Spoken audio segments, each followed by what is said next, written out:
How do we release limiting beliefs? I think one of the most important things first is to recognize how our limiting beliefs affect us. The subconscious is essentially this warehouse of all of the different experiences we've had. But when we look at our childhood experiences, when people have experiences of feeling abandoned or disrespected, right? All these things that we experience in childhood in our family of origin, we store those things. And then we get into relationships as adults. And so what we have to be able to do is learn how to actually rewire them. And that cannot be a conscious intellectual process. That has to be a subconscious process. The subconscious mind speaks in imagery and emotion. And so we can't be just giving affirmations. We need to be giving actual evidence to oppose the limiting beliefs.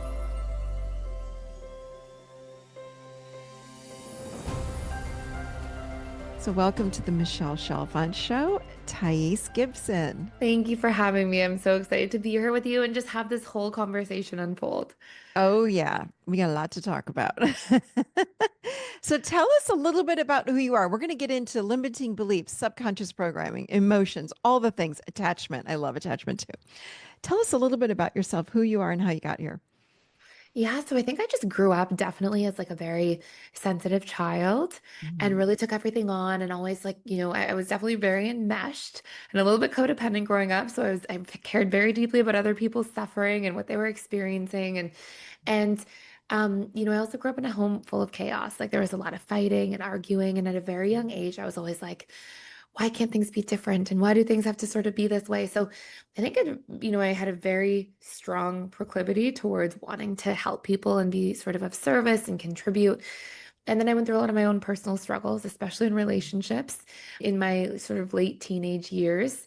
And eventually got to a point where it was like, okay, there has to be a better way.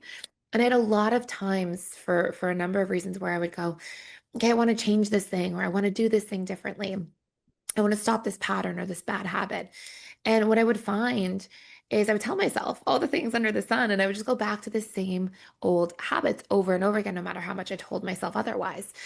And I was in a psychology class one day, and somebody said to me, oh, your conscious mind can't outwill or overpower your subconscious mind. And I was like, oh my goodness, you just spoke to me in a way that like I had never understood before. Like, okay, so that makes so much sense. My conscious mind, and when I then came to learn, is responsible for roughly 3 to 5% of all of your beliefs, thoughts, emotions, and actions. And your subconscious is 95 to 97%. Mhm. And so I got obsessed with learning about the subconscious mind after that and did, a year-long certification in hypnotherapy and then NLP and then went on to do like 13 certifications and everything because I was just addicted to learning, honestly. Mhm. And started giving workshops for free to people at like 21 and a half years old because I was like, nobody's talking about this. And before I even finished school, people were like, are you seeing clients? Do you work with people? And I was like, I'm really young. I'm still in school. And people were like, we don't care. So I started my practice at a very young age, kind of by accident. And then eventually had a really long wait list. And then from there, it was like, well, how do I support people? Because I have this 2-year wait list and people are getting frustrated. So I started Mhm. publishing content online just to sort of share with those people who are waiting. And from there, we grew our YouTube channel and eventually developed the personal development school and sort of everything is history from then on for sure. Oh my goodness, I love it. I feel like we have parallel lives, very I, much so. I hear it. I love I it. love that. I love it. Well, thank you for that. So let's dive right in. Let's talk about limiting beliefs and how we boost self-esteem, feel better about self, love ourselves, all that kind of thing. How do we release limiting beliefs in a Yeah. nutshell? Yeah, in Yeah. a sentence or two. I love that. Yeah. Yeah. So I'm going to do my best to keep it short because I could say a Yeah. lot. But, you know, I think one of the most important things first is to recognize how our limiting beliefs affect us. So we all go through childhood and we have different painful experiences, and these painful experiences imprint the subconscious mind and we store them. And I'm sure your listeners know, the subconscious is essentially this warehouse of all of the different experiences we've had. And I always use the analogy for people that if you go into the woods and you're going for a walk and you see the bear. And a bear chases you out of the woods, and thank goodness you escape and you're safe. But you have to go back into the same woods the next day and walk a similar path. What does your mind do? Your mind is like, where's the bear? Is the bear coming? What's going to take place? What's going to happen? And we have stored, we don't think of, oh, remember that pretty flower next to the bear yesterday. No, you remember the bear and its Mhm. teeth, and we reproject that likelihood of seeing the bear again. And this is how we're wired because of survival. This is supposed to help us survive and avoid things that we store as threats.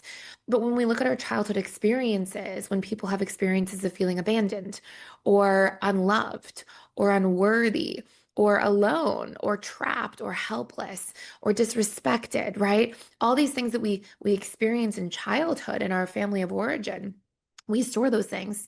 And then we get into relationships as adults of all kinds, co-working relationships, friendships, family, romantic relationships. And just like the bear in the woods, we're like, oh, where's the threat? It's coming back. Okay, I'm going to be abandoned again. I'm going to be Mhm. betrayed again. I'm going to be unloved again. And so what ends up happening is we have these limiting beliefs and they really color the lens that we see and interact with the world through. And we're constantly, like we would be scared of the bear, projecting them onto everything and everybody. And so what we have to be able to do is learn how to actually rewire them.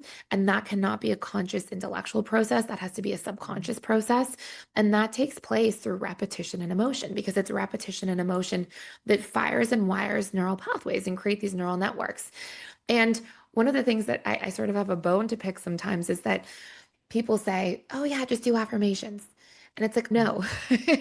affirmations are your conscious mind speaking to your conscious mind.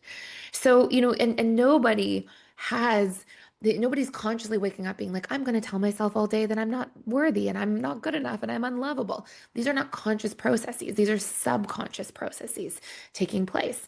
And Mhm. so the subconscious mind speaks in imagery and emotion. And so we can't be just giving affirmations. We need to be giving actual evidence to oppose the limiting belief. So, for example, if it's I'm not good enough, we need to be like, okay, well, what are the actual memories I have of when I was good enough and things I was proud of, even if they're small? Because every memory is a container for emotions and images. If it was you got some award, you see the images of yourself getting the award and you feel the emotions of pride. And so now we can use our conscious to speak to our subconscious. And if we do this repeatedly enough, we're actually firing and wiring, and that becomes the beginning of a process for how we can actually rewire these subconscious core wounds. So, how could you, and I love this. I love it. I'm hearing Dr. Joe Dispenza through there, the firing and wiring of the, I Uh, love that. How could we, so let's break it way down here. So let's just say, let's pick any limiting belief that someone might have. What would be a common one that you find that people Let's have? just do not good enough because like Yeah, everybody has that one. everyone's got that one for sure. Okay, so if someone's listening right now, what would be a simple, like, few steps that they could take Yeah. to even just start working with that belief? Yeah, so there's actually a tool we've developed. So it's called auto-suggestion belief reprogramming, and it has roots in hypnotherapy, but it's something we can do without ever having to be in a hypnotic state. Mm, The first step is you want to be in a space where your brain is producing more alpha brain waves. So that's usually the first hour when you wake up, or the last hour before you go to sleep, or mm, after a meditation, when we're in that relaxed state. Okay, yeah. so we get into alpha brainwave mode. Then we pick the limiting belief and its opposite. So not good enough, I am good enough. It's pretty easy. Mm-hmm. And then what we do is we find evidence of times we felt good enough. And Hmm. that is because evidence or memories give us the emotions and images. So now we're actually communicating with our own subconscious mind.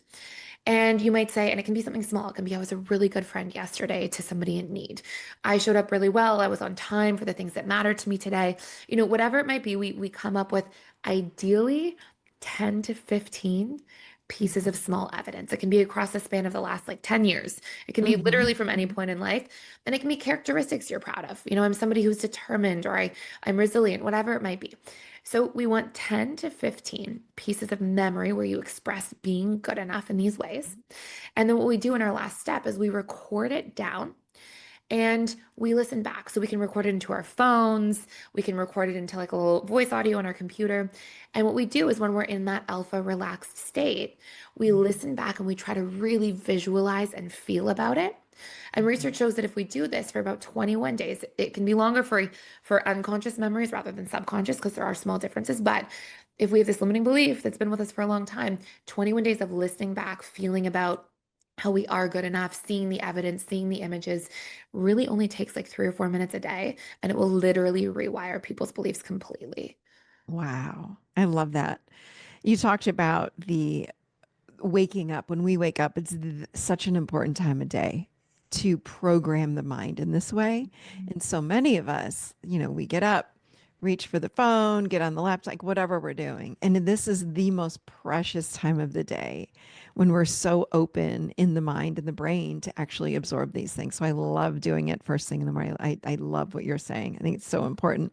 The other thing that really stands out for me is talking about emotions and feeling it. You can't just think it. You've got to bring it into the body and actually feel it. Can you talk a little bit more about the power of feeling your emotions? Absolutely. Well, there's a couple parts to it. So, the first part is it allows us to really anchor things in, right? And it allows us to also be present with our experience. Yeah. But something that's so interesting to me is that so we talk about repetition and emotion to refire and wire and building these neural networks over time. The interesting part is that we also, and I always tell people do the 21 days of using that tool. Like don't skip out on days, but Hmm. you can see how we have experienced is that emotion actually always can overpower repetition. So, for example, there's something called an I am unsafe core wound. A lot of people have it, but also a lot of people don't have it. Hmm. And somebody could have no I am unsafe core wound. They could get into a car, God forbid, but they get into a car, they get into an accident. They then try to go back into a car the next day to drive. And what happens? Their hands are quaking, right? Their hands are shaking. There's this deep formatted belief, I am unsafe. And that is because emotion, if it is strong and intense enough, can immediately imprint the subconscious mind. So when we talk about emotion, that actually has the most impact on not just our subconscious mind, but even our unconscious, which is connected to our body, our physiology. And so when we're Hmm. trying to actually rewire our belief patterns or belief systems, if we're not feeling, we're not engaging any of that warehouse of the process. And that's really where the power truly is. So when we can really feel, when we can get present, when we can get anchored, that's huge. But if we actually want to get the results we're looking for to change what we've been conditioned to believe, what we've been conditioned to fear, for all this time, we absolutely need to engage emotion in the process. Hmm. Amen to that. Um, Talk about another thing you talk a lot about are our attachment styles. Can you run through what that means? A lot of people are throwing around, of course, terms like anxious attachment avoidant, all this kind of thing. So, can you run through what those would be? And then you talk about how they run on autopilot. I want to hear more about that. Yeah, so Yeah. it runs on autopilot because this is like what we've been taught about love. So I always give people the analogy that your attachment style is really your relationship or love style, but it Hmm. really is analogous to if you try to sit down and let's say you and I are going to try to play a board game, but we have Hmm. different rules for how the board game is supposed to be. Like you have the rules for Monopoly and I have the rules for Scrabble. No matter how much we want to have fun and play the game, there's just going to be all this unnecessary chaos and confusion because we have literally different rules for how we expect the game to be. And what happens is when we have a different attachment style than somebody else, we have different rules for love and connection. We have different ideas of how we expect our needs to be met and how we expect to communicate and just our Hmm. expectations of how people should behave in general based on how we were conditioned by our own subconscious set of rules for love and connection growing up. So your attachment style is really your subconscious set of rules for love and connection. And there are four styles. So the first attachment style is securely attached. This is shown or demonstrated in research to be about 50% of the population. Some more recent research shows that to be on the decline. And Hmm. securely attached people, one of the big cornerstones of what they get growing up is something called approach-oriented behavior. And this Hmm. means that as children, you'll know what this means, but as children, they get a lot of attunement, a lot of their parents being present. And if the child is distressed, the caregivers move towards the child and try to soothe the child. And it Hmm. sounds like a small thing, but when there's this overarching theme of that in childhood, what ends up happening is a child's like, oh, it's safe to express my emotions. It's safe to rely on people. I'm worthy of love even when I'm in distress. And it's okay to share that with people. And so they develop all of these deeper, healthier senses of self-worth, of trust, of being able to rely, to connect. And then of course, because that was modeled to them, they are able to provide that landing board for somebody accordingly as well.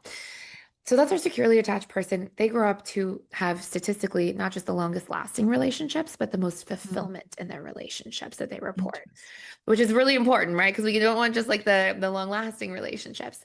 Then we have three insecure attachment styles.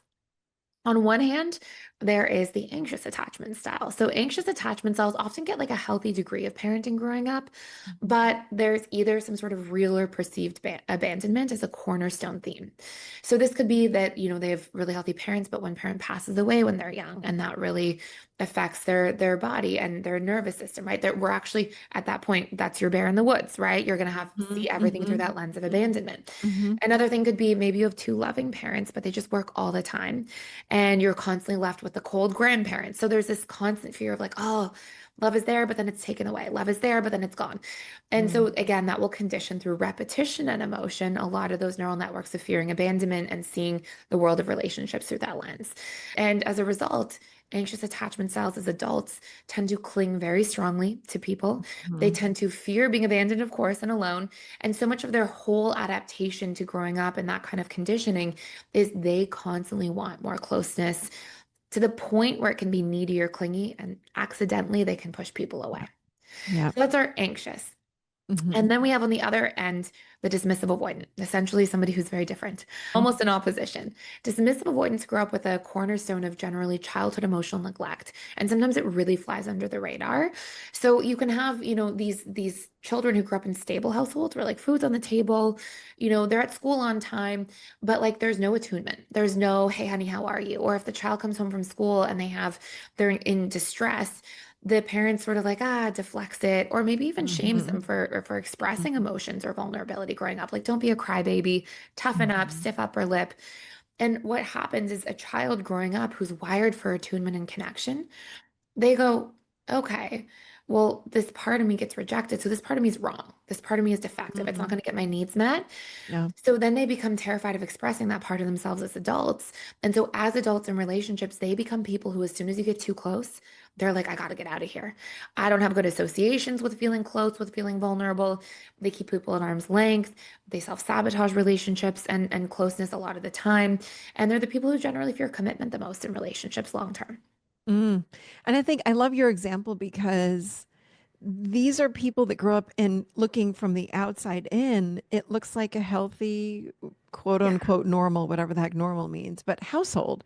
The Yeah. parents might show up at the soccer games or the dance recital. They have, like you said, meals are on the table. They have food, and so when you talk about when people say neglect, it's not that they're not getting any food or what, it's it looks very healthy on the outside, but really on the inside, the emotional component's missing from the parents, the attunement. Yeah. Thank you for explaining that. That was really Exactly. good. Yeah, Thank that you. was Yeah. good. And then there's one last attachment style, Hmm. and that is the fearful avoidant. Hmm. That is the attachment style who generally grows up in a lot of chaos. So it could be a ton of fighting at home, could be a Hmm. parent with, an active addiction or alcoholism. It could be having a parent who has narcissistic personality disorder. But Mm. basically, the fearful avoidant grows up and it's like they never know what they're going to get. So one day, let's pretend the parent's the alcoholic. One day, mom comes home, she's in a good mood, she's sweet, she's really kind. And you're like, oh, good experiences of love and connection. Another day, mom comes home and she's drank too much and she's cruel and she's mean and she's critical and she's harsh. And Mm. it's like, whoa, now I have these really terrifying, unpredictable experiences with love and connection. And because these things are conditioning us and establishing what we come to view relationships as adults, what ends up taking place is, the fearful avoidant has these two extremes. They want love because they've had some good experiences with it, but when it gets really close, they're terrified of it. And so they're the hot and cold partner in relationships. And sometimes they're Mm. volatile. Sometimes they're like the roller coaster partner in relationships because their whole world about relationships has been conditioned to be an inner roller coaster. And the way they deal with this, the way they cope with this, is they become extremely hypervigilant.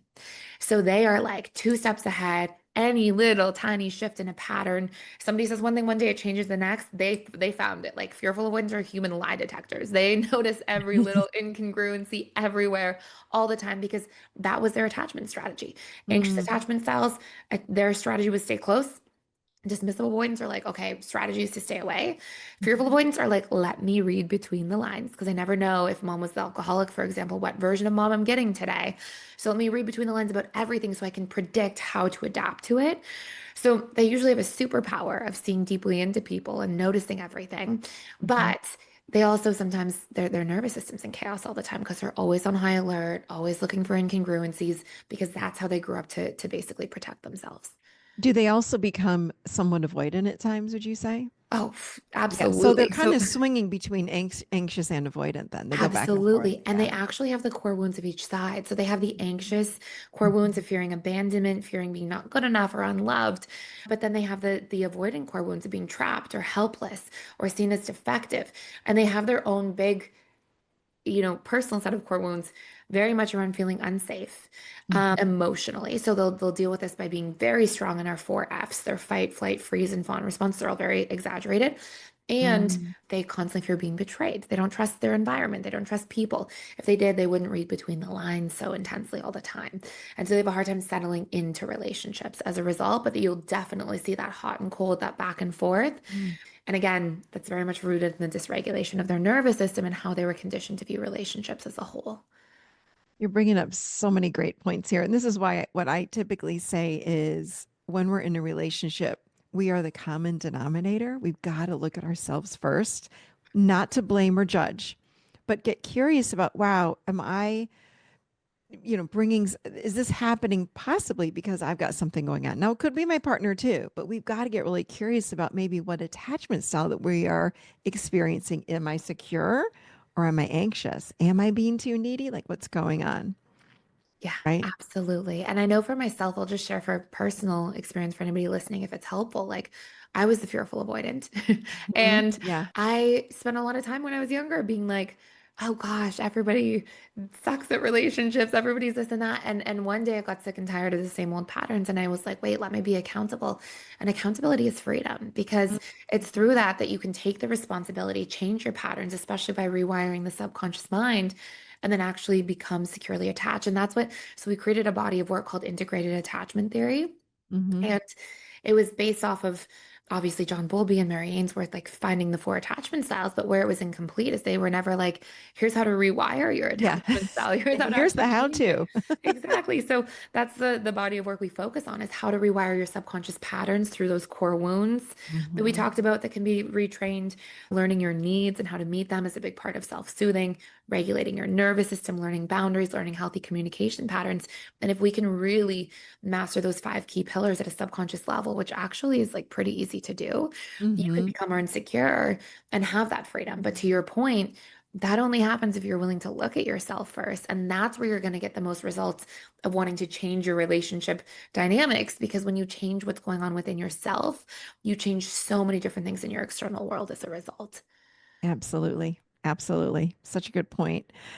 What are some signs of emotional unavailability that often go unnoticed, either within ourselves or others, when it comes to this kind of thing that we're talking about? Great question. Mm-hmm. So one of the first things is you'll definitely see a lot of people who are emotionally unavailable. They really soothe. I'm going to put soothe in quotations Mm-hmm. Yeah. through creature comforts. Mm-hmm. So, one of the big signs that I think isn't talked about enough is that when somebody is soothing, there's a difference between soothing and numbing. So historically, people say, "Oh, fearful avoidance and dismissive avoidance, they're better at self-soothing. They're better at self-numbing." And Mm. if somebody, is soothing, what they're doing, like a secure person, is they're going, "Oh, I feel distressed. What am I feeling?" They tune into themselves. They check in with their emotions. They realize their emotions are giving them powerful pieces of feedback and information if they're willing to decode what's going on there. And then they might say, "You know what? Oh, I feel overwhelmed. Okay, why do I feel overwhelmed? Wow, my boss keeps putting all this work on my plate at work. Okay, what do I need to do to adapt to the situation? What do I need to do to Mm-hmm. feel better? Oh, I'm going to go to my boss. I'm going to set a boundary or I'm going to ask for help or support." And so Mm-hmm. that's soothing because they listened to their emotions as feedback. They decoded what's going on beneath the surface and they took an action to support themselves in changing the external result. Dismissive avoidance and fearful avoidance, when they feel distressed, they go, I'm going to binge watch some television tonight. I'm going to drink 5 beers when I get home from work. I'm going to, numb out with hours and hours of video games. I'm going to, and so if somebody is constantly relying, if there's a big theme in their life of having a lot of creature comforts, that Mm-hmm. can be a sign that they're actually emotionally unavailable. And it doesn't mean that like all of those things are bad. Like if you watch a television show, you have a show you like, okay, great. But if that's like how you're spending all your evenings for 4 hours, we have a problem. So, Mm-hmm. that's a huge sign. Another sign of emotional unavailability is if somebody literally doesn't know how to communicate what they're feeling. Of course, if they don't know how to open up about their emotions, if they stonewall around a potential situation, or if you ask somebody, hey, how do you tend to handle conflict? And they say, oh, I don't like conflict. I try to move away from it. I don't think relationships should have conflict. That's not what securely attached people do. We move through conflict in healthy ways. So those are things to look out for sure. And if somebody Mhm. is constantly distancing themselves, we call it deactivating, Mhm. constantly trying to create more space rather than let somebody in to co-regulate, that can be another crucial sign. You know, when I've talked about attachment, one of the things that, and you're touching on it, I want to just expand on it a little bit more, but one of the things that we have to get really much better at, let's just say, because none of us are great at this, is feeling our emotions. It's becoming aware of what I'm doing. And number two, we've got to start tuning into and staying connected to ourselves so we know what we're feeling. Could you talk about that just a little bit about emotions, the power of emotions when it comes to our attachment styles and learning how to stay with ourselves because we disconnect so quickly from self? Absolutely. And I think that there's sort of this process, and this is what I tend to share with people who are learning, Hmm. who may have like a history of being emotionally very unavailable and disconnected. And the first part is to recognize that emotions are just sensations in your body. Hmm. And it's so interesting to me, like how scared we get of emotions. Like, oh my gosh, I feel like stressed. I'm gonna drink wine or turn on the television. Like we do everything to avoid ourselves. Yeah. And I always give people the analogy, like if you had a friend come over and they were like, hey, I've really had a hard day. Can I talk to you about it? Like, can I share with you? If you were like, yeah, but only if I can drink wine and turn on the television at the same time, Hmm. that would be pretty Hmm. offensive. So why do Hmm. we do that to ourselves? So the first step is to recognize like emotions cannot hurt you. They're just there to give you feedback. They're just sensations in your body. That's literally what they are. So step one is when we feel the stress, we want to start to recognizing like what are those sensations, okay? And there's this old study that was done where researchers took participants and they put them into fMRI scanners and they had participants recall things that were really stressful for them. Times they felt extremely angry, these sort of peak painful experiences. And they watch what happened in their brain. And if you look at the brain in the scan from the top down, you sort of have your neocortex and prefrontal cortex regions, then your limbic system, and then your reptilian brain. And what they found is that when people recall stressful events, they all have all this activity in the reptilian brain. So they're very triggered, primitive version of self. Hmm. And then what they had participants do is they had them, rather than continuously describing the experience and everything that went wrong and what wasn't good, they then had them witness their emotions as sensations in their body and Hmm. describe what those sensations felt like, and then proceed to label the emotion. So, for example, they might say, oh, I feel anger. I feel a lot of anger right now. And anger feels like, tightness in my jaw and clenching of my shoulders and knots in my stomach. And as they watched this happen on the brain scans, what they found is that literally all this brain activity started to light back up in the limbic system and the prefrontal cortex, neocortex regions, which are sort of our higher, more evolved aspects of Hmm. self. Hmm. And suddenly participants reported as a result the intensity of that emotion going from like a 9 or a 10 to like a 4 or a 3. Hmm. Because now they were more focused rather than being focused on the story of the experience and then that triggers off the emotion. They instead started becoming focused on just the emotions as sensations in their body. So it's a Hmm. really powerful exercise to help diminish our emotional trigger. It's a somatic processing exercise. Hmm. And then from there, when somebody feels more regulated and feels that intense emotion come down, then we can do what we sort of talked about earlier, which is like, okay, what is this emotion telling me? What do I need Hmm. to feel relief in this situation? How can I support myself through this? And that Hmm. then allows us to not just dampen the trigger, but actually stay connected to ourselves in the process and then proceed to go out Hmm. into the world and do something meaningful and positively impactful and constructive with the painful emotional event we're experiencing.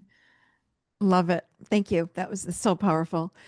And I do find that. And I don't judge anybody. It's because who's taught how to really feel our emotions unless we had parents that sat with us and said, "Okay, sweetheart, what are you feeling? Let me sit with you." And that parents are very quick to say, "Oh, let's have a cookie or it's okay, brush it, whatever." Whatever their attachment style is, that is then what they're teaching us. So, just learning how to sit with the uncomfortableness, getting comfortable with the uncomfortableness is so powerful. Something else that you talk about is boundaries are a form of self love. So, how do we get better at setting boundaries, especially when we fear setting them? We fear rejection. We fear, a lot of people say, I feel guilty. I don't want to speak up for myself. What do you say to that?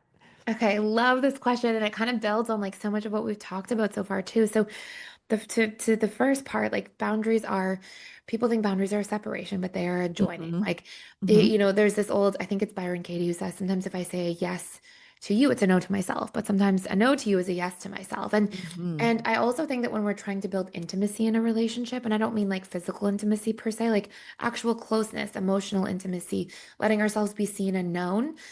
It doesn't mean just, show people all your yeses and just say yes to everything and cover up Hmm. and hide when something's a no, cover up when you feel uncomfortable. Real intimacy is built on showing people when something is uncomfortable for you, saying no to things that you don't like, letting yourself be known in your fullness of who you are, not just one little people-pleasing portion. So, Hmm. boundaries truly are not just an act of joining and intimacy building, but of course, they're an act of self-love because we are knowing our truth and expressing it authentically and supporting it. It's Hmm. like we're having our own back, right, in the world. Hmm. Yeah. And so what's really interesting is to your amazing point and question, so many people, they sabotage boundaries. Sometimes people learn about boundaries. And again, it's like this intellectualizing thing. It's a conscious knowing, not a subconscious reconditioning. And so a lot of people will say to me, in our school, they'll say, yeah, Thais, I knew that I should set a boundary in that moment. I knew, but I just, in the moment, I froze or I panicked or I couldn't bring myself to do it. And then I'll ask them the question. I'll say, okay. And in that moment where you were scared to set the boundary, what were you afraid would happen? And this is the way of Mm. surfacing our subconscious core wounds and making them conscious. And that is Mm. exactly when I'll hear, I'll be abandoned. I'll be rejected. I'll be disliked. I'll be seen as not good enough. I'll be unworthy. And so what happens is we usually have a core wound attached to the boundary, this core limiting belief attached to this boundary. Going back to our bear in the woods. We've had a bear in the Mhm. woods around a boundary Mhm. before. Mhm. And so what we actually do is sort of a two-part exercise where once they understand, we'll teach them about boundaries first and how to get there, right? And how to identify your boundaries in the different aspects of life and do an audit, right? But then when they know and they're not doing it, then we go, okay, we have to rewire the core wound first. So, okay, why is it possible to be accepted for setting boundaries instead of rejected? What are some examples? You have the evidence, the emotion, the imagery, right? So we do that auto suggestion piece we talked about earlier. Mhm. Then they've dropped this fear that's causing them to in real time stop setting the boundary, right? Mm. That's gone. And then we pair that with something called exposure work, which you're probably super familiar with. And we do very small incremental steps of practicing setting boundaries. So we don't like take somebody with a history of never setting boundaries and go, okay, now you know what the boundary is. You've rewired your core wounds around it or your fears about it, which are the same thing. And now go set boundaries with your narcissistic boss. No, Yeah. we That's not gonna happen. That will not go down well. Let's just be Yeah, honest. we start with the tiny boundaries with your trusted friends first. We get them some momentum. We get the repetition and emotion behaviorally of doing it, seeing the Mhm. positive outcomes. And then over time, somebody can actually become really proficient at boundary setting. But a Mhm. lot of times it requires those prerequisite steps first. Absolutely. Absolutely. All right, last question. So your work overlaps with inner child healing, and what does that process look like through the lens of attachment reprogramming? What a beautiful question. So, I believe first and foremost that our attachment style, if Mhm. we're insecurely attached, it really is like synonymous with our own wounded inner child. And it's all of the painful expressions of our attachment style that we'll see are Yeah. usually just a result of all the times that we got wounded in various ways. Mhm. So, if somebody has this, and you'll actually see when your core wounds are active from your attachment style, let's say somebody's anxious and Mhm. they're afraid of abandonment, when you tune into that, if anybody's anxious listening, you'll feel like a child. You'll actually feel childlike when you're fearing abandonment, this like neediness, this fear. I almost imagine like as a visual representation, like the child clinging to the parent's leg, right? We're like, Yeah. just don't go, Yeah. just stay close. And and so, all of these expressions of these wounds and fears in our attachment style are literally the times that we were wounded as children. And then we Mhm. actually have something that we call arrested development, which Yeah. is we build these sort of almost like cocoons of coping mechanisms around that moment. We're like, okay, I'm scared of abandonment. I'll just cling. Yeah. And that might have worked for you a little bit as a child, but then it Mhm. becomes conditioned in because we've stored it. And now we never grew up in that area. We never literally evolved out of the time that we maybe formed the coping mechanism to cling, maybe at 7 years old. Hence why when you feel abandoned as an adult and you start trying to cling, you feel like a 7 year old, right? So this is called Mhm. arrested development. Mhm. And so wherever we have coped, we haven't grown up emotionally. We haven't Mhm. matured. And Mhm. so part of like our inner child healing is to first, to your beautiful point earlier, get okay with that. Get okay with feeling that. Get okay with actually getting into our bodies, noticing that's there, moving through addressing that emotion. Okay, here I am. Like this is my experience. And then I often help people do a two-pronged approach, which is let's rewire the wound. Okay, let's see that you Mhm. can be connected instead of abandoned. But another really big piece of that healing is what do I need to give to myself in this moment to Yeah. support myself, to reparent myself? Because really so much of healing is Yeah. when we become our own parents. And I know that sounds so cheesy and cliche, but No. No. it is the cold, hard truth. Yep. And so a lot of times what we get to do is when those emotions are strong and those are raw, we get to sit in that and be like, this is uncomfortable, but I'm going to be Mhm. here for myself in a way I didn't necessarily get from somebody to Mhm. attune to my emotions to be here.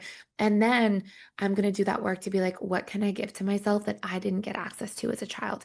Maybe as a child, I needed reassurance or Mhm. certainty when I felt like this. Okay, I'm going to reassure myself, hey, I'm strong now. I can handle this. I'm going to be okay.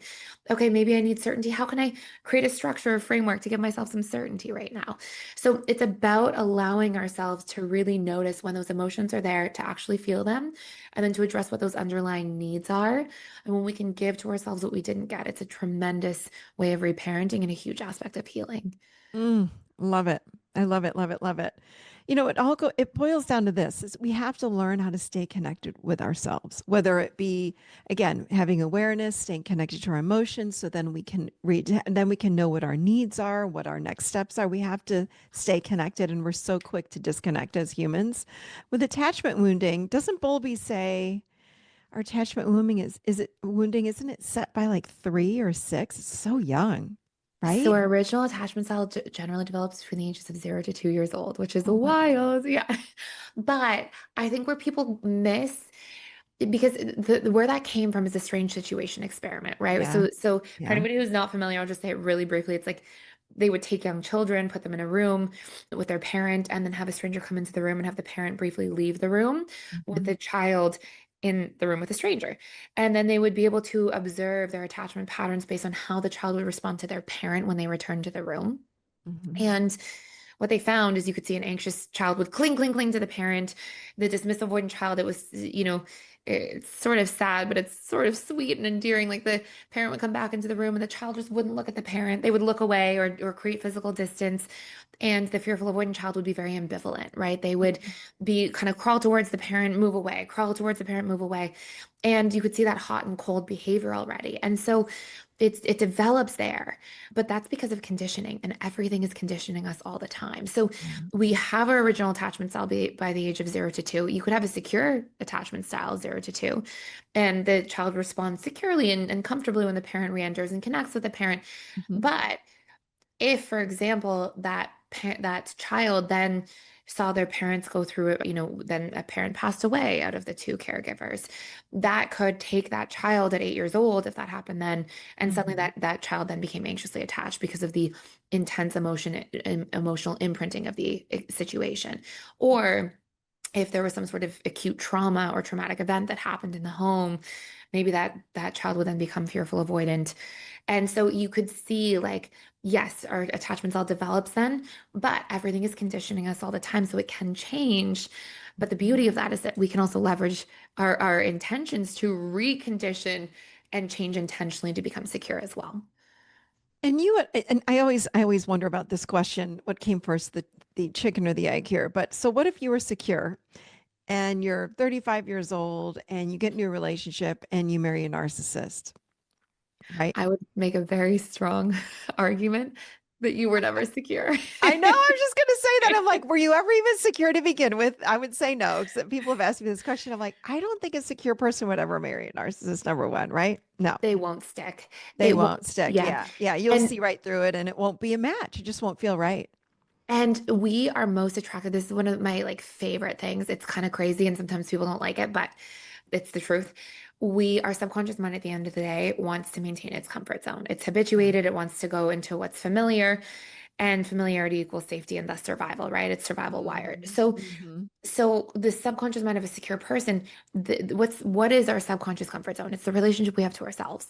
Yep. And that was conditioned by our parents in childhood largely. But, a secure person, they're not going to put up with somebody violating their boundaries. They're not going to put up with somebody being inconsistent or manipulative. That's not going to feel comfortable or safe. And they're going to be quick to leave that situation, even if they Right. were love bombed at the beginning. But I spent a lot of time working in my practice originally with women who left relationships with narcissists. Mm-hmm. And I always saw the same patterns without exception, like literally without exception to date. And this was number one, these women usually, and this is literally not blaming the woman at all, just to be super clear, but it's such an important part of healing. The woman usually came from a history of being conditioned herself, where she was really self-critical, really hard on herself, a lot of like not good enough, unworthy, unlovable core wounds. She would constantly people please others, so she would violate her boundaries to please everybody else. She would Mm-hmm. manipulate herself to be who she thought people wanted her to be to get love and acceptance.